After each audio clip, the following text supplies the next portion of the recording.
What's up, y'all? It's your girl, Kashana, and we are back for another shot of vitamin K. Hold on, y'all ready?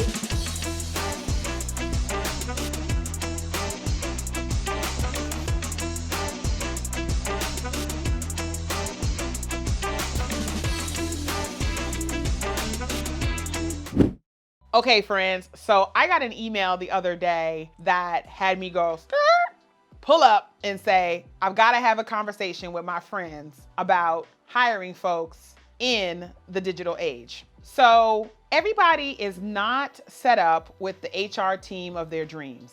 It's true. And I just want y'all to know that I got dragged, pulled, dipped and tipped into HR in my role as chief fill in the blank at different national organizations where I served in development, external affairs, and fundraising, in marketing, all the things. So I've had a lot of experience with hiring great people, with helping folks through career transitions, and with retaining some really good folks. And so the question that I got in basically said, hey, Kashana, how do I find really great people when I don't have an HR team and I can't hire out a big firm? And I said, listen, been there, wrote the book, know that. So why don't we get into it and talk about it today? All right, y'all. So there are 3 things that I want you to keep in mind when you are thinking about hiring for your team. In talent management, now there's all types of fancy jargons we could break out, but I'm gonna break it down to you like this, real simple. 3 things. Find great people, hire great people, and keep great people. Okay, we can go home now. No, I'm just kidding. But it really is that simple. Now, there's layers to that, but that's what I really want y'all to think about. So why does hiring go wrong for so many of us? Oftentimes, hiring goes wrong because we rushed and hired too fast. Oh my gosh, Gwen is retiring and we have got to get someone in her role just now. She knows all the things. We don't know where anything is, and we've got to get someone to replace her. How are we going to do that? So lots of us rush and hire too fast because we're trying to fill a spot or we are underwater. I am among them. And so hiring when the building is on fire, as one of my really good friends likes to say, is not the same as when you are building the house from scratch. You need different things. So hiring too fast is one of them. Not a great fit. Fit filled with bias. We got to dig into that in a different series. But oftentimes you are not a great fit for that particular human you're trying to bring into your organization. You like how I did that? Not the other way around.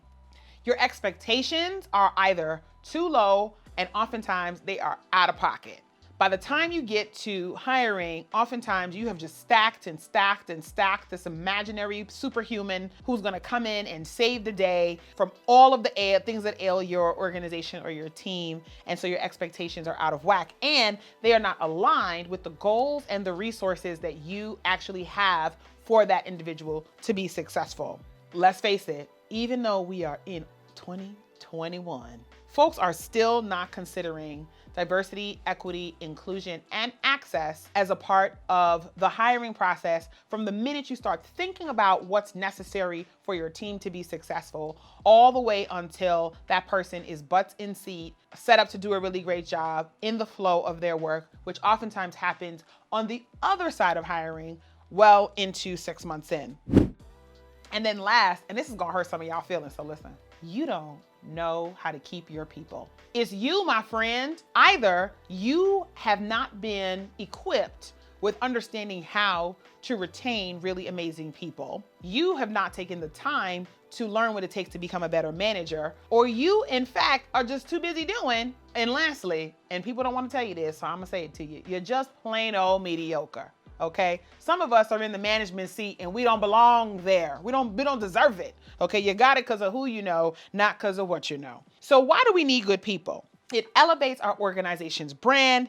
It attracts other people and other amazing people to your company or organization. It makes space for innovation. And let me just tell you something, more money, more money, more money. When you have good people who are in the right roles, doing what they love, focused on success with clarity around vision, you will raise more money if you're in the nonprofit sector. You will make more money in the for-profit sector. So here are 4 simple steps that I want you to think about when you are thinking about bringing on folks and you don't have the HR team. Number 1, figure out what you're looking for.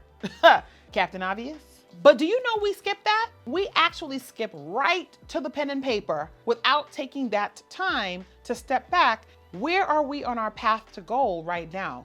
Where are some of the places that we have some hiccups, some opportunities to be able to make some shifts, some realignment around skills and competencies within our team that would set us up for success?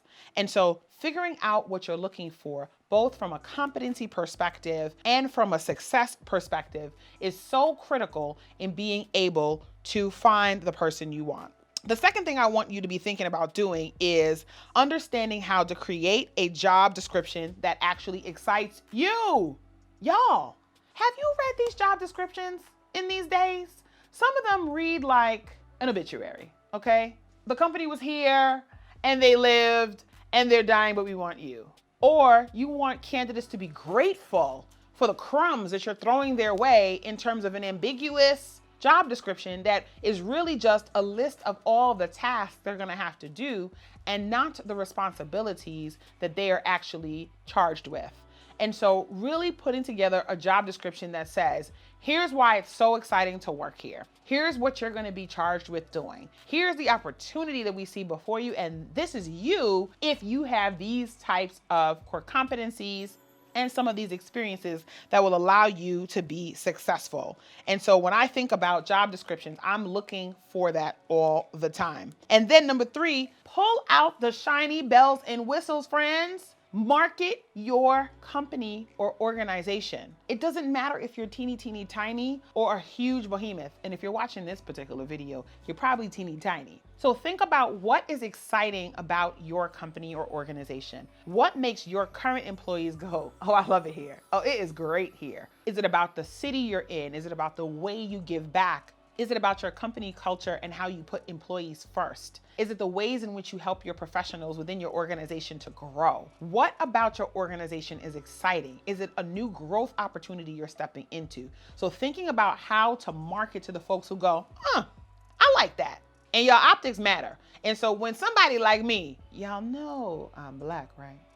When someone like me goes to your website, I go, click on the career page, and I scroll down. I say, oh, that sounds really good. I like that. I'm feeling that job. I skip on over to the about, and I look at our leadership, our board of directors, and our team, because I want to see, is there the commitment in that bold diversity, equity, and inclusion, that EEOC statement you have at the bottom of your page? Are you living that, at least optically, which is step 1, in your rank and file and in your executive leadership? Really, really huge tell. And so if your organization is stepping forward boldly into doing that work and into living out those values, then you've got to be able to market that. And then step 4, remove the fluff. And so we like to fill up our job descriptions with all types of stuff that are unnecessary. You need to have this many years of this experience. You need to have this fancy degree. You need to have done this thing 97 times when it's only an associate's role. Really thinking about what the main vein, the ingredients are that are necessary for success in that role are going to be so important. Then you got to step out and you got to build the pool. And I want you to think about building the pool as an Olympic size pool, y'all. Not the kiddie pool that I splashed in my grandmother's backyard in Queens growing up, okay? We just kind of kicked around in the driveway. Not that pool. And so if you keep getting further along in your process and you realize, oh crap, everybody's white again? Damn it.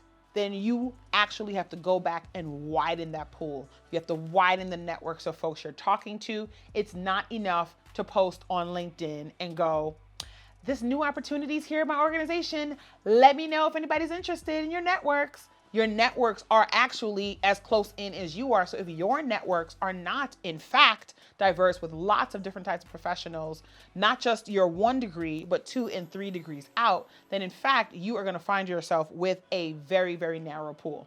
The second thing I wanna talk about is hiring great people. So let's assume now you've gotten it together on exactly what you need. You've put together a rock star job description. You have gone out to market and your marketing is amazing. You actually had a really great pool of folks. You did your endeavor best and you asked great behavioral questions for each of the candidates, and you were able to pick a really, really great candidate into your organization. You've actually keep those folks in your organization. And so I want you to be thinking about how you're gonna keep your folks. And we're gonna talk about that in another video that I have upcoming. But for right now, when you think about hiring when you don't have HR, those 4 things that I talked with you about, ensuring that you know exactly what it is you're looking for and why, not hiring from a place of panic, making sure you get the competencies that you need for that role aligned to where your team is going and aligned to those goals. Making sure that you actually put together a bomb job description, y'all, that you would like. Do you want to work in that role?